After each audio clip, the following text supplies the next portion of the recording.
नमस्कार दोस्तों, स्वागत है आप सभी का आज की इस वीडियो में। दोस्तों, आज की इस वीडियो में हम डिस्कस करेंगे हमारे मौलिक अधिकार के बारे में।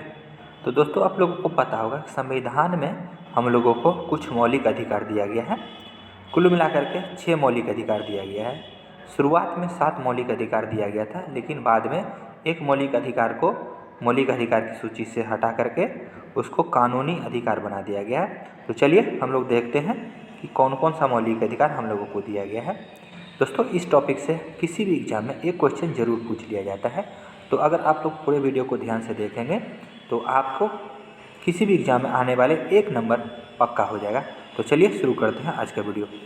दोस्तों, सबसे पहले हम देखते हैं, पहला हमारा मौलिक अधिकार है समानता या समता का अधिकार, जो हमारे अनुच्छेद 14 से 18 में दिया गया है। इसमें कहा गया है कि कोई भी व्यक्ति कानून के समक्ष समान होता है, चाहे वो किसी भी लिंग, किसी भी जाति या किसी भी धर्म का हो, चाहे किसी भी जन्म स्थान का हो, उसके साथ कोई भी भेदभाव नहीं करेगा। अगर भेदभाव करता है तो कानूनन रूप से अपराध माना जाएगा और इसके लिए हम लोग न्यायालय में जा सकते हैं। उसके बाद हमारा दूसरा मौलिक अधिकार है दोस्तों, स्वतंत्रता का अधिकार। स्वतंत्रता का अधिकार को संविधान के अनुच्छेद 19 से 22 में दिया गया है। इसमें कहा गया है कि भाषण एवं अभिव्यक्ति, यानी कि हम लोग कहीं भी भाषण दे सकते हैं और अपने मन में जो अभिव्यक्ति है उसको व्यक्त कर सकते हैं। कोई भी संघ बना सकते हैं, कहीं भी घूम सकते हैं, कहीं भी निवास कर सकते हैं और कहीं भी व्यवसाय कर सकते हैं। भारत में कहीं भी हमको ये सभी काम करने से कोई भी नहीं रोक सकता है। इसीलिए हम लोग कहते हैं स्वतंत्रता का अधिकार हमको दिया गया है अनुच्छेद 19 से 22 में।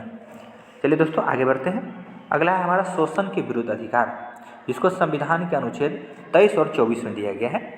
इसमें बोला गया है कि मानव तस्करी, यानी कि किसी भी व्यक्ति को कोई भी खरीद बिक्री नहीं कर सकता है, इसे ही मानव तस्करी कहते हैं। उसके बाद आता बाल श्रम और जबरन मजदूरी पर रोक, यानी कि किसी भी बच्चों से किसी भी फैक्ट्री में काम नहीं करवा सकते हैं, किसी भी दुकान पे काम नहीं करवा सकते हैं और जबरन किसी को हम मजदूरी के लिए नहीं प्रेषित कर सकते। अगर करते हैं तो ये कानूनन अपराध होगा और आपको न्यायालय में इसके लिए सजा भुगतना पड़ सकता है। चलिए आगे बढ़ते हैं। 3 अधिकार हम लोगों ने देख लिया है। चौथा मौलिक अधिकार है हमारा धार्मिक स्वतंत्रता का अधिकार।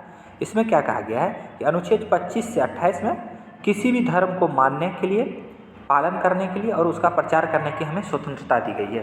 यानी कि हम चाहेंगे अपने हिसाब से किसी भी धर्म को मान सकते हैं। आप लोग देखते होंगे कि कुछ लोग हिंदू धर्म को छोड़ करके ईसाई धर्म अपना लेते हैं, ईसाई धर्म को छोड़ करके मुस्लिम धर्म अपना लेते हैं।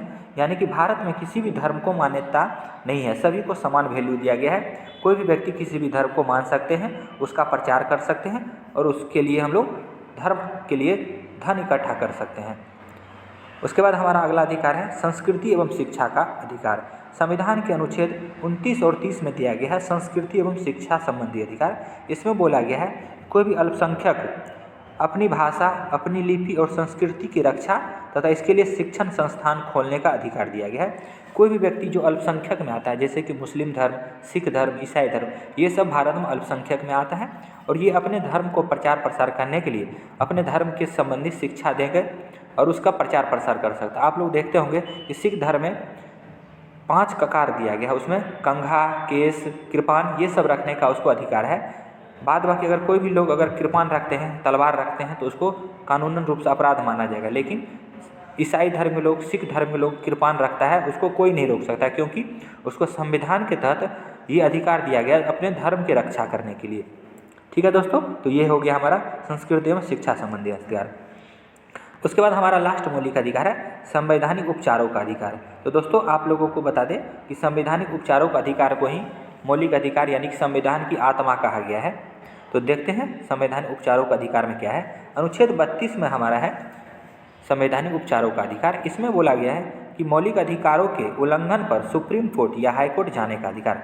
अगर किसी भी व्यक्ति के साथ मौलिक अधिकार पर कोई भी हनन करता है, कोई भी मौलिक अधिकार संबंधी हमारे अधिकार को हनन करता है और हमको वो काम करने से रोकता है, तो इसके संबंधित हम शिकायत करने के लिए सुप्रीम कोर्ट में या हाई कोर्ट में जा सकते हैं और इससे संबंधित शिकायत कर सकते हैं। उसके बाद सुप्रीम कोर्ट और हाई कोर्ट उस व्यक्ति को दंडित करेगा और हमारे मौलिक अधिकार की रक्षा करेगा। तो दोस्तों, ये था हमारा मौलिक अधिकार से संबंधित वीडियो। ये वीडियो आप लोगों को कैसा लगा कमेंट करके ज़रूर बताइएगा। और आने वाले किसी भी एग्जाम इस टॉपिक से अगर एक भी क्वेश्चन आता है तो आपको 1 नंबर पक्का हो जाएगा। इसलिए वीडियो को ज़्यादा से ज़्यादा शेयर करें और अभी तक आप लोगों ने अगर हमारे चैनल को सब्सक्राइब नहीं किया है तो सब्सक्राइब करके हमारे साथ जुड़ जाएं। तब तक के लिए धन्यवाद।